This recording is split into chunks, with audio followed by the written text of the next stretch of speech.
Bonjour, c'est Alexis Joanneau et aujourd'hui on va aller décortiquer un élément qui vous permettrait véritablement de modifier la trajectoire de votre entreprise en la connectant davantage à vous.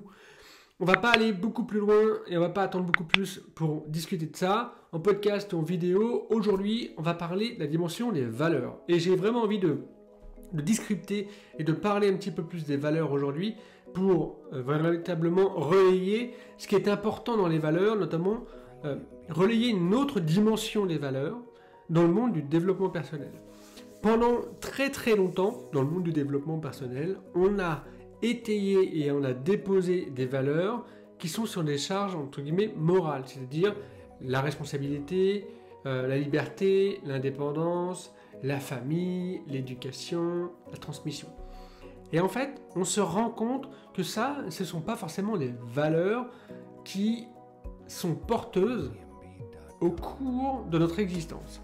Et j'ai envie de vous partager finalement les travaux de John DeMartini qui a lui travaillé sur les valeurs. Et en fait, le mot valeur est un mot qui est extrêmement challengeant parce qu'il ne représente rien du tout dans ce qui est dans le développement personnel. Et en fait, je voudrais remplacer avec vous le mot valeur par ce qui est important pour vous. Parce qu'en fait, lorsqu'on fait l'étude de ce qui est important pour nous, on va faire l'étude de ce que notre vie démontre. Et si vous voulez tout de suite, vous avez en commentaire, en description, un lien pour avoir accès aux différentes questions pour établir finalement quelles sont vos valeurs, quelles sont les choses importantes dans votre vie qui sont à respecter et à nourrir pour driver votre vie et vraiment vous épanouir. Et en fait, ce qui est important dans votre carrière, pour développer votre carrière, votre énergie, votre santé, votre couple et votre entreprise, c'est véritablement de vous questionner sur qu'est-ce qui est important pour vous dans cette vie-là. Et l'objectif, c'est d'aller voir qu'est-ce qui est prioritaire dans votre vie et surtout, qu'est-ce que votre vie démontre. Parce que je ne dis pas que les valeurs morales, la famille, la responsabilité, l'indépendance, la liberté, tout ce que vous voulez, c'est pas important. C'est simplement, parfois, la vie, elle ne démontre pas ça de vous. Je ne dis pas qu'elle n'est pas importante pour vous, je dis simplement que parfois, votre vie ne démontre pas ça de vous.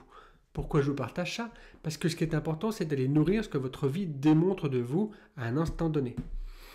Donc, pour ça, ce qui est très simple à faire, c'est de faire l'exercice de... John DeMartini parlerait de valeurs. Je sais que moi, personnellement, j'ai plutôt l'intention de parler de ce que votre vie révèle de vous. Et derrière ça, en fait, l'idée, c'est de découvrir c'est quoi vos 3 pôles prioritaires dans la vie. Sans les juger. Parce que parfois, vous allez vous rendre compte que le pôle prioritaire numéro 1, c'est par exemple le business, l'argent. Alors que dans votre tête, vous avez mis toujours la famille en numéro 1. Ce qui est important de voir, c'est en quoi ce pôle numéro 1 nourrit le reste. Et d'aller finalement voir qu'est-ce qui est véritablement important pour vous. Puisque si vous nourrissez véritablement ce qui est important pour vous, ça va pouvoir découler derrière. J'essaie de vous donner un exemple que j'ai eu récemment avec une de mes clientes. On travaille ensemble et dans le process que moi j'ai dans mon coaching privé, pour les dirigeants, les chefs d'entreprise, on passe par cette étape-là. On passe énormément de temps à décortiquer ce qui est important pour cette personne, pour les personnes. Et en fait, on se rend compte que elle a une valeur famille extrêmement importante et qu'elle passe beaucoup de temps dans le business. Et donc, ce que démontre sa vie, c'est que l'entrepreneuriat, son entreprise est en pôle numéro 1. Et ça peut chagriner énormément de personnes. Notamment cette personne, ça l'a dérangé de voir que le business était en numéro 1. Et le job que vous avez à faire, c'est de comprendre pourquoi c'est en numéro 1 et qu'est-ce que ça vient nourrir derrière. Et le constat a été le suivant pour elle. C'est que finalement, son business était finalement en pôle numéro 1 dans sa vie parce que ça lui permettait de nourrir le pôle famille qui est pour elle extrêmement important, qui est en position numéro 4. Et on s'est rendu compte que dans les 3 premiers pôles, chacun de ces points permettait de nourrir la valeur qui semblait à ses yeux la plus importante, qui était sa famille. Et ça a changé radicalement la trajectoire de son entreprise, de sa santé et de ses finances, parce que finalement on s'est appuyé sur qu'est-ce qui était véritablement important pour elle au cours de chaque jour, pour nourrir ensuite une valeur profonde qui était finalement sa famille. Je vous donne vraiment plus de détails. En fait, on s'est rendu compte qu'en valeur numéro 1, ce que démontre sa vie en point 1, c'est son business. En point 2, c'est sa santé. En point 3, c'est sa relation. Et en fait, en point 4, sa famille, c'est-à-dire ses filles. Et en fait, au début, elle était extrêmement dérangée par rapport à ça. Et son business révèle quoi? Révèle que, elle prospectait pas beaucoup, elle ne voulait pas aller en soirée réseau, cette personne-là voulait pas développer son business et avoir des salariés parce que ça pouvait mettre en difficulté à ses yeux sa famille. Et en fait, le fait de raccrocher les points par rapport à ça, on s'est rendu compte que tout ce qu'elle évitait était exactement ce dont elle avait besoin pour nourrir encore plus cette famille. Pourquoi? Parce qu'en fait, elle pensait que si elle pensait business, elle ne pensait pas famille. Comme si c'était décorrélé et que ça ne pouvait pas jouer ensemble. Sauf que en travaillant ensemble, on a mis à la lumière le fait que si elle prospectait et qu'elle avait plus d'argent, c'est-à-dire qu'elle allait faire des soirées réseau avec son système d'attraction client, elle allait générer plus d'argent. Et donc, pouvoir partir en vacances avec ses filles. Et donc, déléguer. Point important qu'elle n'arrivait pas à faire. Déléguer. Point extrêmement important en entrepreneuriat, très challengeant aussi. Et le point délégation, en fait, elle se voyait comme quelque chose de négatif pour sa famille. Pourquoi? Parce qu'il y avait des charges, il y avait des responsabilités.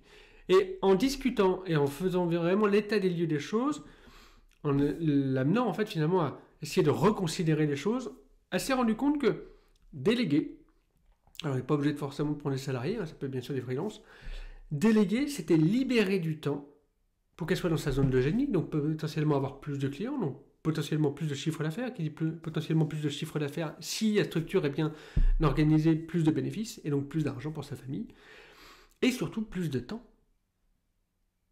Parce que là, elle pouvait consacrer du temps à ses filles tous les mercredis, tous les week-ends et tous les soirs à partir de 16h. Et là où elle jugeait sa valeur, son point numéro 1 qui était le business, elle s'est rendue compte que finalement ça nourrissait le numéro 4 qui était véritablement la famille. On va plus loin là-dessus. Elle avait en pôle numéro 2 sa santé, c'est-à-dire le fait de faire du sport. Elle disait, je vois pas en quoi c'est important pour ma famille. Mais maintenant, est-ce que si vous êtes en mauvaise santé, si vous n'avez pas d'énergie, vous pouvez déployer un business? Ça risque d'être compliqué.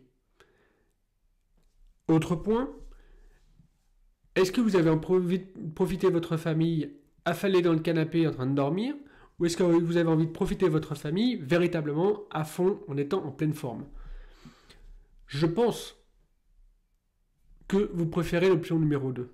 Pour l'option numéro 2, il faut être en pleine santé. Pour être en pleine santé, il faut faire une activité physique régulière, manger sainement et avoir une activité qui vous permette d'avoir de l'énergie.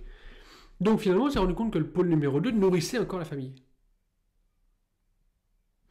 Et le pôle numéro 3 qui était les relations, elle s'est rendue compte finalement, en faisant l'effort mental que moi je vous propose là, moi je l'ai en coaching privé, donc pendant 6 mois je la suis pour la guider, elle s'est rendue compte que finalement, elle faisait tout aussi pour construire des relations solides avec des proches et avec son réseau, parce qu'elle s'est rendue compte que ça allait nourrir aussi ses enfants, de rencontrer d'autres personnes, de montrer à ses enfants qu'on pouvait communiquer et qu'on pouvait interagir avec des personnes et en ayant véritablement de vrais rapports amicaux, et à montrer aussi comment on pouvait communiquer pour finalement créer un réseau qui est à son service. Après ce travail-là, elle s'est rendue compte que les 3 pôles qu'elle était en train de juger, les 3 pôles prioritaires dans sa vie qu'elle était en train de juger, étaient tout simplement exactement ce qu'il lui fallait pour nourrir le pôle le plus important de sa vie, sa famille et ses filles. Et l'inconvénient de ne pas le voir comme ça, c'est que finalement, vous allez nourrir un fantasme qui est si le pôle le plus important dans ma famille, il faut que je le considère et que je fasse tout pour eux, tout pour ce pôle-là. Alors qu'en fait, pour considérer et avoir un impact sur cette dimension-là, il faut bien sûr respecter d'autres points. Je vous donne un deuxième exemple d'une personne que j'ai coachée qui avait un problème avec l'argent. C'est-à-dire qu'elle avait des problèmes pour générer de l'argent. Elle générait de l'argent et puis une fois qu'elle arrivait à un certain chiffre d'affaires, ça dégringolait. Et en fait, on s'est rendu compte dans ses valeurs que l'argent n'était pas du tout une priorité. Ce qui n'est pas un problème, même lorsqu'on est chef d'entreprise. Par contre, le fait de se rendre compte que dans ses valeurs, dans ces 3 pôles les plus importants, il y avait concrètement, pour être exact, l'apprentissage, la santé et la famille. C'était ça. 1, 2, 3. Et en fait, l'idée, c'est de ne pas juger sur le fait qu'en effet, la santé, que l'argent n'est pas une priorité, mais de comprendre en quoi le fait de faire de l'argent va permettre de nourrir les 3 premiers. Parce que pour se former, pour apprendre, pour rencontrer des gens et vraiment acheter des formations, acheter des livres, des expériences, il faut de l'argent. Et donc en fait, on s'est rendu compte que l'argent nourrissait la valeur numéro 1. Pour la santé, c'est pareil. Lorsqu'on veut manger correctement, sainement, lorsqu'on veut faire attention à tout ce qu'on met dans notre estomac et faire de l'activité physique, il faut de l'argent quand même. Au moins pour se nourrir convenablement. Et l'autre point, c'était sa famille. Et bien pour permettre de nourrir sa famille, de donner, d'offrir des cadeaux à sa famille, d'aller entretenir ça, il fallait de l'argent. Et en fait, on s'est rendu compte que l'argent était en numéro 4, mais elle avait énormément d'incidence sur tout le reste. Et donc, à partir de ce moment-là, elle a commencé à revoir les choses en se disant, si je signe plus de clients, finalement, je vais nourrir le fait de pouvoir me former, le fait de pouvoir améliorer ma santé, le fait de pouvoir faire vivre des expériences à ma famille, créer des souvenirs avec eux. Ok, maintenant ça a de la valeur. Donc j'avais vraiment envie de vous partager ça aujourd'hui pour vous faire prendre conscience que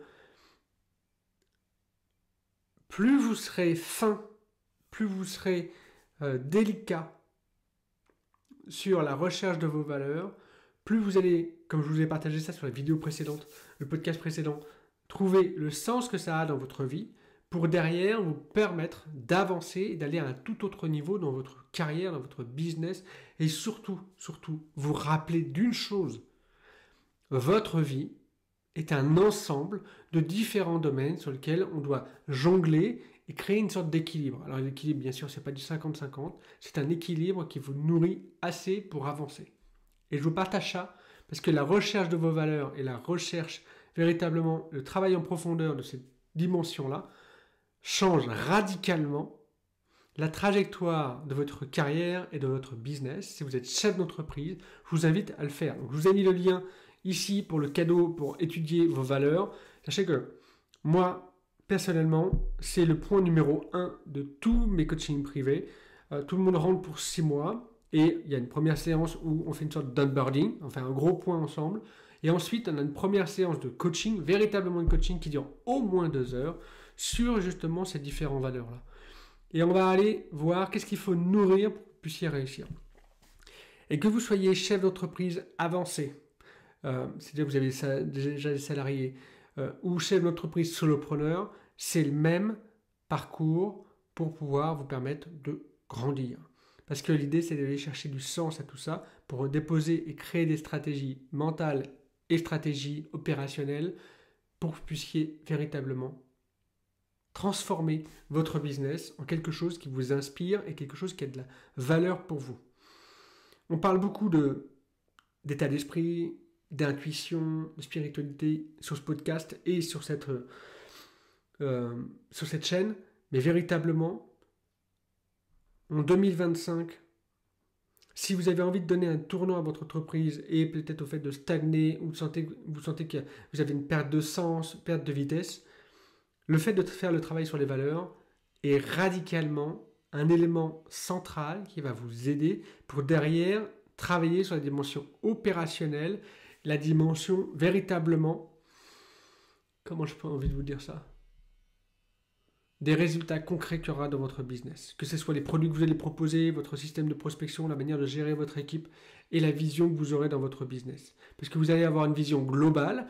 Moi, certains appellent ça une vision holistique. Moi, j'aime bien avoir une vision systémique qui prend tous les systèmes de l'être humain, son état d'esprit, son âme, sa spiritualité, le business, le marché, pour derrière créer véritablement un changement dans votre business, dans votre marché, et bâtir une entreprise qui est à votre service, et bâtir une entreprise qui vous inspire.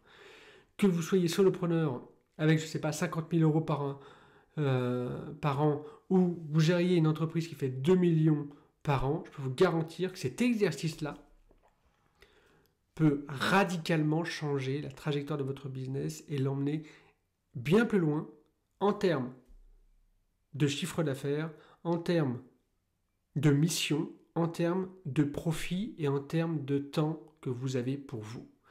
Voilà, je vous ai mis en description l'accès pour le questionnaire et l'ensemble des questions à vous poser pour découvrir vos valeurs.